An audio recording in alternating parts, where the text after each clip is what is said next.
Well, very happy about it. It's a welcome development. The President actually noticed yung mga efforts natin for the past 2-3 years, no? Yung 1.4 billion pesos a day na project for flood control, yung hindi integrated, hindi concrete yung plano doon sa mga flood controls, yung mga nagawa na pero talagang totally walang effect or hindi maramdaman ng ating mga kababayan. So, very happy tayo na binanggit ng Pangulo na ito ay titignan niyang maigi at siguraduhin na mananagot. I think the operative word there is yung mananagot, no? Masayang-masaya tayo kasi importante talaga for every peso being earned by the government na pupunta ito sa dapat puntahan. That's the only thing I'm disappointed din sa online gambling. I wish may announcement about it. And I'm also wishing for a total ban na online gambling. Well, natutuwa kami na gagawing priority ang education for the next 3 years. At bilang chairperson ng Committee on Education sa Senado, sisiguraduhin natin na yung mga reformang ito masasagawa at babantayan natin yung mga pangakong ito, no? Yung napangako sa classrooms, connectivity, tulong sa mga guro natin, iisa-isahin po natin yan, sisiguraduhin nating naipatupad, and we'll make sure na magtutulungan yung Senado at ang gobyerno para sa kapakanan ng ating mga estudyante. Nakita ko rin na nagsabi ang Presidente tungkol sa flood control, at kaka-file rin lang namin ng isang investigasyon pagdating sa flood control, no? Kailangan natin malaman kung saan napupunta yung perang ito, kung napupunta ba ito sa tama o nawawaldas o binubulsa lang. So I welcome this call of the President for an investigation sa flood control. Nais ko rin makita kung saan napupunta yung perang to para sa madaliang panahon maitigil na natin yung pagbabaha sa ating bansa. Siguro yung tatlong tumatak na agad is one, yung honesty, especially dun sa flood control. And katulad ng lahat ng leaders natin na nagsabing may mananagot, the key there is may managot talaga. And the key there is maging comprehensive, di ba? Nabanggit yung tulay sa Isabela, but of course until now, walang nananagot, di ba? Okay. Sa PhilHealth, napakaganda, but it's not, so yung sa baha kasi, it's a matter of political will, di ba? Alam natin, kung gusto managot, kung gusto makita yung pondo, makikita, may mananagot. Sa PhilHealth, it's a little bit different. Kasi how do you do that in all the hospitals and less argument kung kasama sa 0 billion hindi. But sincerely, I hope magawa to. Kasi kung magawa to, malaking masosolve natin. No? The third thing I wanna mention is that yung sa budget.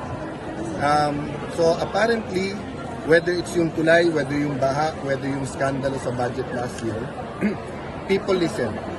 So tama yung ginagawa niyo sa media na pag may nakita kayong mali, hindi niyo tatantanan, di ba? Ulit-ulitin niyo. Because many things that were mentioned by the President today is a reaction to the scandals last year and recently. Yung baha, 3 years na yan. Yung PhilHealth, kasama yan sa almost 2 years, yung pagtanggal ng pondo nyo sa budget. Then of course, yung galit nga ng tao sa nangyari sa budget next year. So, let's see kung ano yung susunod na kabanata. But at least in so far as hitting a home run sa Congress at saka sa Malacanang, so I think strong naman yung sinabi niya na he'd rather have a reenacted budget. So let's see. As usual, maganda lahat nung premise. Tignan natin pagdating sa dulo sa conclusion kung ganun pa rin. Well, I'm very much elated by the State of the Nation address of President Bongbong Marcos. He tackled all aspects, no, from defense, health, labor, etc., etc. But what struck me most was yung pangako niya sa ating mga kababayan, lalong-lalo ng mga mahirap, na libre lahat ang ating mga pasyente sa lahat ng mga DOH, sa lahat ng mga public hospitals. Yun ang pinakamaganda sa lahat ng kanyang masasabi.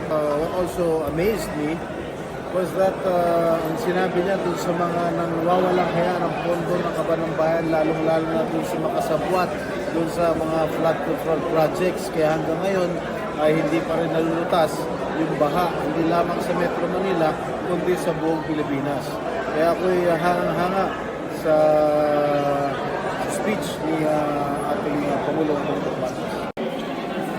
Kung pinagtatungkol sa health in particular, Natuwa ako kasi halos lahat ng mga binigyan ng Pangulo ng mga benepisyo, ng mga dagdag na mga serbisyo, benepisyo, lahat pinapatalo sa Universal Healthcare Law na ako ang principal sponsor and author.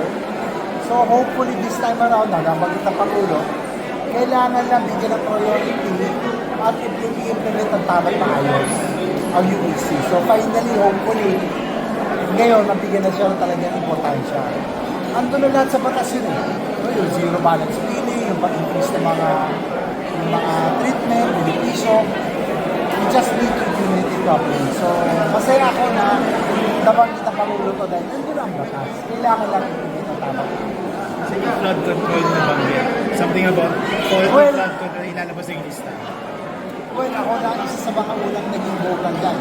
Prior to the SONA, no, after nitong magbabaha, taon-taon nagkakaroon tayo ng hearing tungkol dyan, investigation.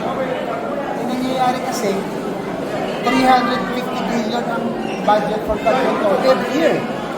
So that's 1 billion a day. Parang ano nangyayari? Ba't hindi naman natin nakikita? Ang paralysis ko, pinaghahati-hatian, pinagpapapit-partihan ang flood control projects. Ang nangyayari, patsi-patsi.